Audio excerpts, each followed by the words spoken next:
Hi, welcome back to my channel. I invited Boots to join us since she made herself known in the last video by scratching with her bell. And she's thinking about it. She may or may not decide to stay. Let's see if she can say hi for a minute. Hello. But sometimes I'll be sitting here meditating on my cushion and I've got a second one and she'll come and I'll open my eyes and she'll be sitting there right next to me. So she does like mindfulness, huh? So today's video is going to be a brief introduction to mindfulness, and I would like to teach you a short meditation called Mindfulness of Breath Meditation. So I heard a monk say once that the Buddha taught all different kinds of meditations for different personality types, but that there's one very particular meditation that fits for everybody, mindfulness of breath, where we follow our in-breath and out-breath. So at the end of the video, I'm going to walk you through a very short meditation, teaching this simple meditation to you. I know meditation can be intimidating because we have I think some wrong ideas about it, that we're supposed to be feeling peaceful or have our minds really quiet or be all zen and perfect. And the actual practice of meditation is just noticing what's happening. And that is actually doing the training of the mind and building those neural pathways that are so helpful. One of the reasons that meditation and mindfulness are so helpful in healing trauma has to do with the hippocampus and time.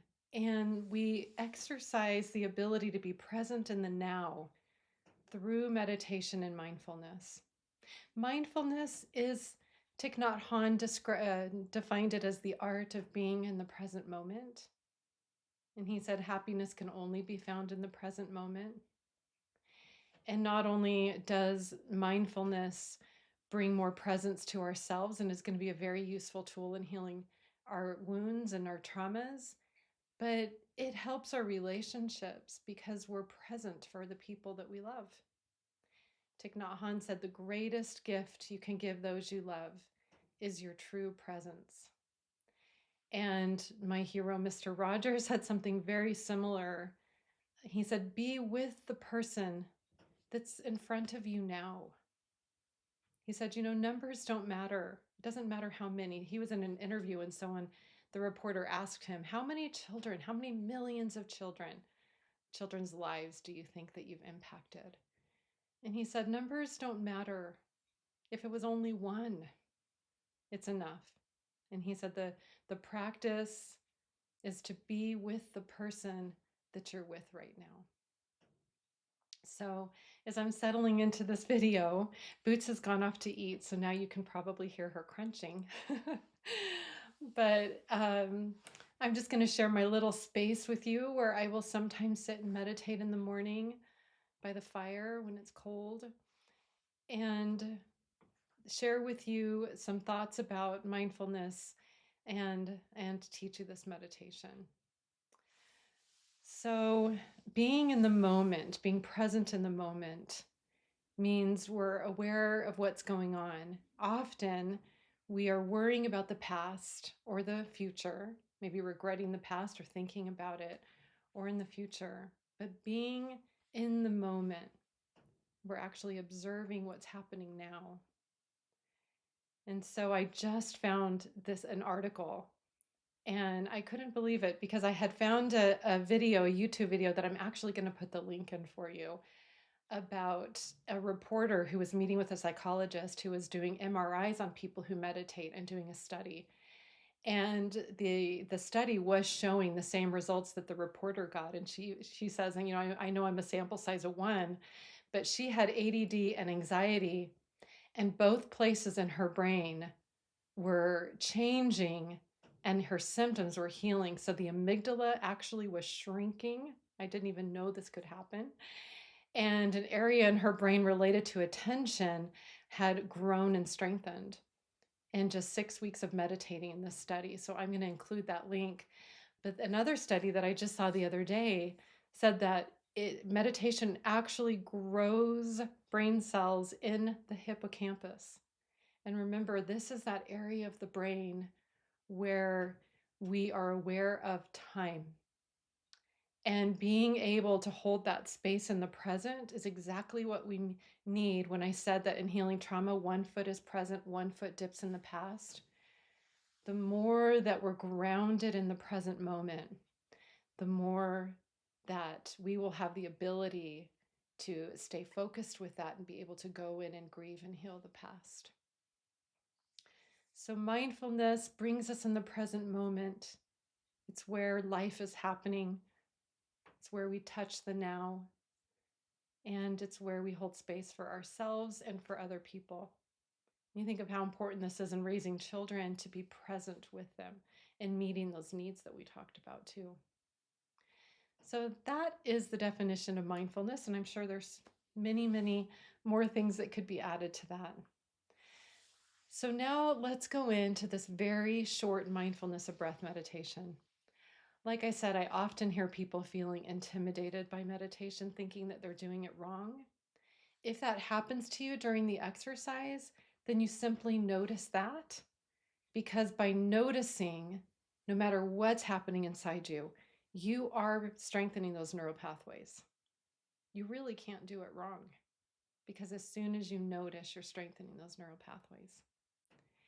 So when I walk you through the exercise, if you want to do it with me, please feel free to close your eyes as long as you're somewhere safe, not while you're driving. So there are two parts to this, and as I walk you through it, I'll walk you through the two parts. It's very, very simple. I believe that this can have dramatic changes in your brain with only 5 minutes a day.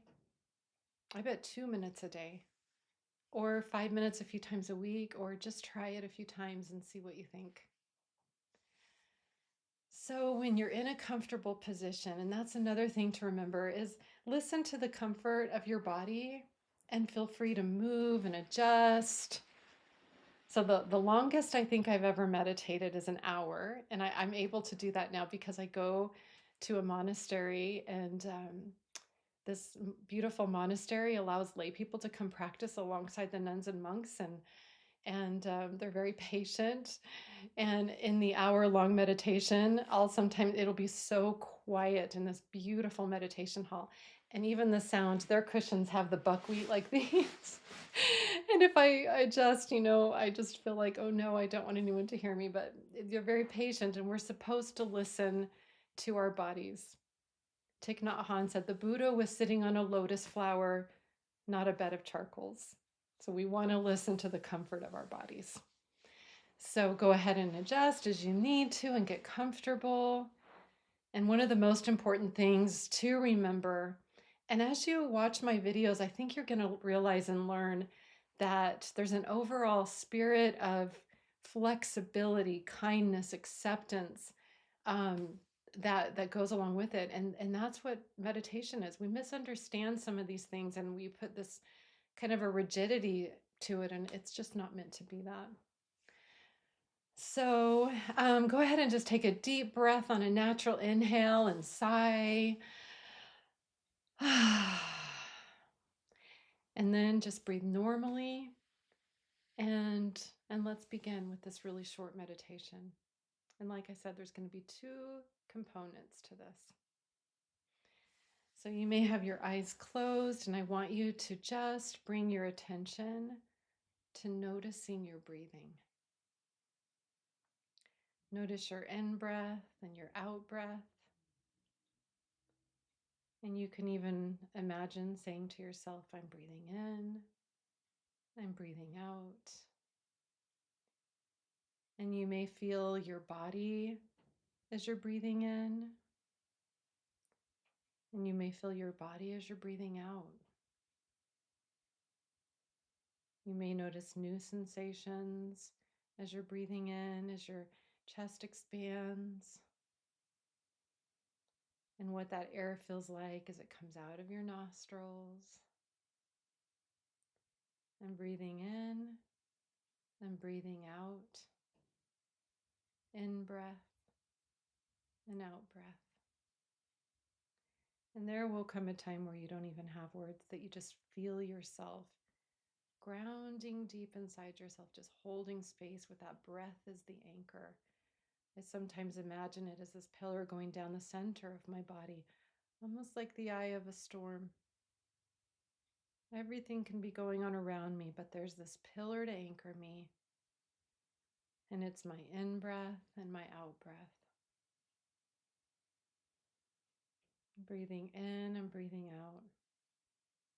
So the goal is to just notice, not to change it, but what often happens is it'll speed up and change a little bit. Mine always does. And that's normal. But you're not trying to change it. You're not trying to slow it down. You're just simply aware that you're breathing in and you're breathing out. You know, they've done MRIs. And right at that moment of an awareness of a physiological, autonomic experience of breathing, there is that particular place in the brain that lights up. So we're exercising it by breathing in and breathing out. You're really going to be amazed at how simple this is. The second component is what to do when your mind wanders. And we're so used to having an expectation around something like this, that we're supposed to be zen and peaceful and have this perfect quiet mind. And that's just not what meditation is. It's a practice. So when the mind wanders, all you do is notice. As soon as you notice it, guess what? You're being mindful. I'll be thinking about something I need to write down, or I forgot, or that I need to add to my grocery list, or who knows where my mind will go. And you notice it and you come back and breathing in and breathing out. You can do this anywhere, even for 2 minutes. And breathing in and breathing out. My focus is somewhere else. I notice it. The practice is to notice it with patience. Maybe at first you'll be frustrated. That's okay, because then we're just kind and flexible around that. And then you just come back to breathing in and breathing out. In breath and out breath. And you know, some of those things that you might notice might be discomfort in your body, emotions. And by simply noticing them and then returning to that in breath and out breath, it is this simple. You can change your brain. So thank you so much for joining me today and letting me teach you this simple exercise. And if you are interested, I will include a link to that study, that reporter who did the interview of the MRI study on meditation. Thank you so much.